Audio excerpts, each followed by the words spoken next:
What's up guys? Today I'm going to be showing you the basic M37 wool uniform. This was the standard service uniform for the U.S. Army throughout World War II. These uniforms were used as dress and combat uniforms.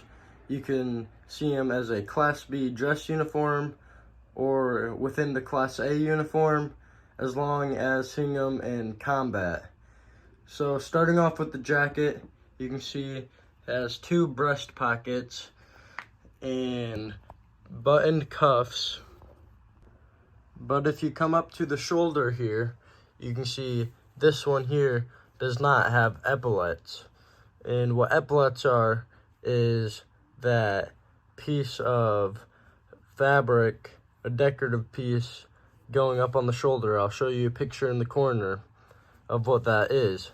And the reason this one does not is because this is a variant that NCOs and enlisted men would wear, but officers, the officers' wool shirts would have the epaulets.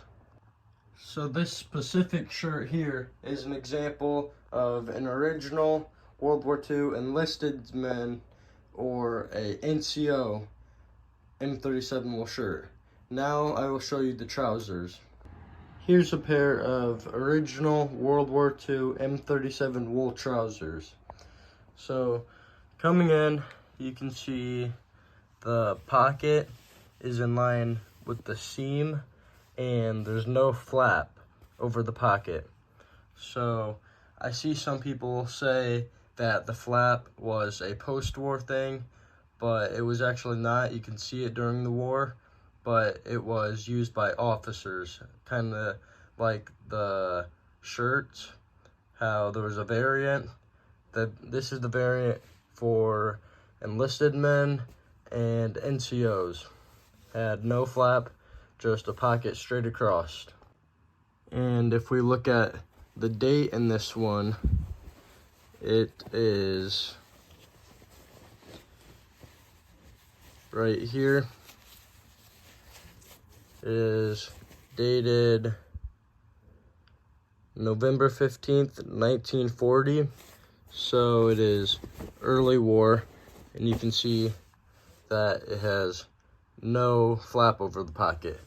But here's another original pair that has the flap over the pocket.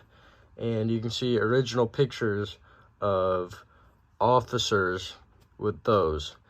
And I will show you a picture up here of what I'm talking about. And you can also see the extra strip of fabric on his shoulder on the wool shirt. And the date on this one is, it is faded, but you can still see it.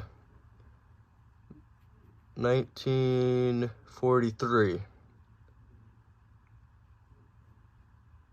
So it's 1943 dated. So you can see those were used by officers. These were enlisted men. So those are the two variants of the wool trousers you see during the war. But what you do not see is these here. You can see they're much darker olive drab and have the flaps over the pockets, but they have these the button underneath rather than over the top of it. And you can see the date is also much bigger. It's stamped on. The whole stamp and tag is stamped on. And the patent date is 1945. So those were not really seen in the war. You can see the pocket is no longer on the seam. It is slanted. So those are not World War II, but this example is World War II. So there is the basics of the M37 wool uniform used throughout the Second World War.